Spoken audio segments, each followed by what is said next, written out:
Flood Apologetics, using Enoch, debunked. An apologist known as Sentinel Apologetics in his video presentation, as shown here, is arguing for a regional Noah's flood. And for support he is using a cryptic text, the Book of Enoch or First Enoch. First Enoch is from the world of Second Temple Judaism, specifically, the intertestamental period, the period of time between the Old and New Testaments. What is even more intriguing, is the part of First Enoch he's using, chapter 89 of the Book of Dream Visions, which is by far the most cryptic part of First Enoch. Chapter 89 is in the long section, called the Animal Apocalypse, and was written after the Maccabean Revolt. It is called the Animal Apocalypse due to its metaphors using animals to represent people, and this is important to know, as we'll see later. He started at 89 verse 2 to verse 6, which says, "Again I raised my eyes toward heaven, and saw a lofty ceiling with 7 cascading streams upon it, and those cascading streams flowed with much water into one enclosed area.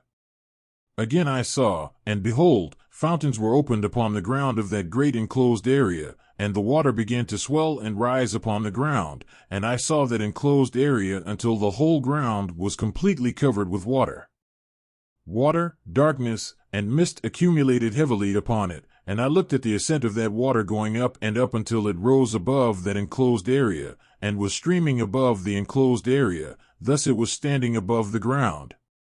And everything that was in the enclosed area, and all those on the ground were gathered together until I saw them sinking, being swallowed up, and perishing in that water. Yet that boat was floating above the water, though all the cattle, elephants, camels, and donkeys were sinking to the bottom, so I could no longer see any one of the animals, for they had no ability to come out, but only to perish and sink into the deep water."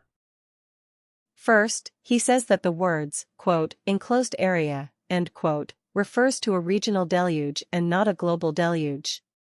He says it is, quote, regional language, end quote.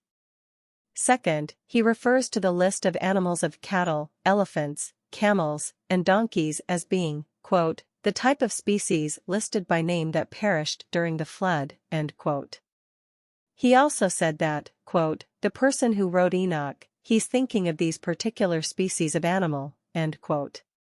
He added, quote, so I think, in Second Temple Judaism, I think this is just added witness to the fact that people at the time were not seeing this as a global flood. It's highly localized, with local fauna, end quote. There are two problems with his presentation here.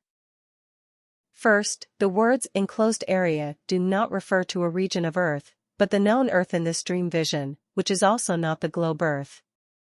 One authority on First Enoch explains that while chapter 89 presents that, quote, all life on earth perishes except the inhabitants of the ark, end quote, it, quote, relates the story in a framework that symbolizes the cosmos as a gigantic building, end quote. So, if anything, it is an illustration for viewing the deluge. He continues that, quote, the key word can designate an enclosed area, such as a courtyard. Here the entity has a high roof, heaven, in which Enoch sees 7 sluices. Its floor is the earth, end quote.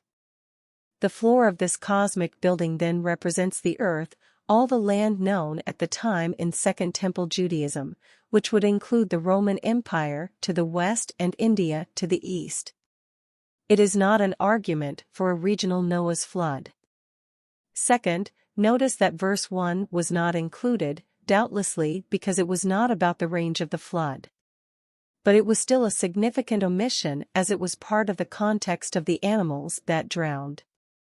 It reads, Then one of those 4 went to those snow-white bovids and taught one of them a secret. He was born a bovid but became a person, and he built for himself a big boat and dwelt upon it.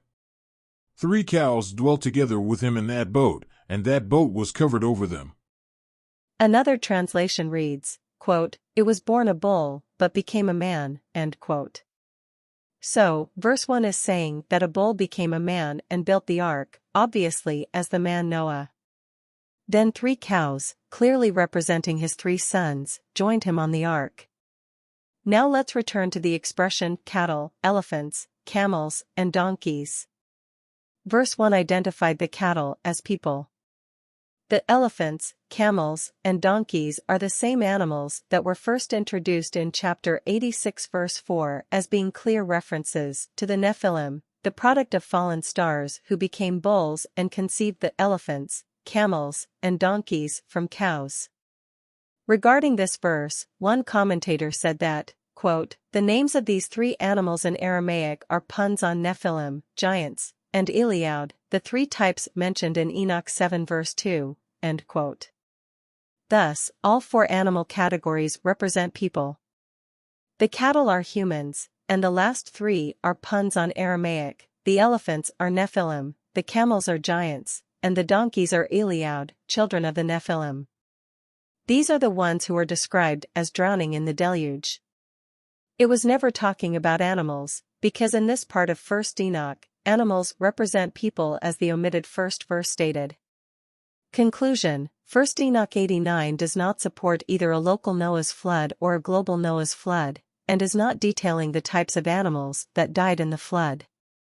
Instead, its enclosed area is an illustration of Earth as a cosmic building with all the land known at the time. The moral of the story is, please be careful when trying to pry truth out of this cryptic text of 1st Enoch. Read the context and research the text from academic authorities like Nicolsburg and Vanderkam. These are two steps that this apologist neglected to perform. As an appendix, here are the comments by Nicolsburg on the Aramaic wordplay on the three animal types.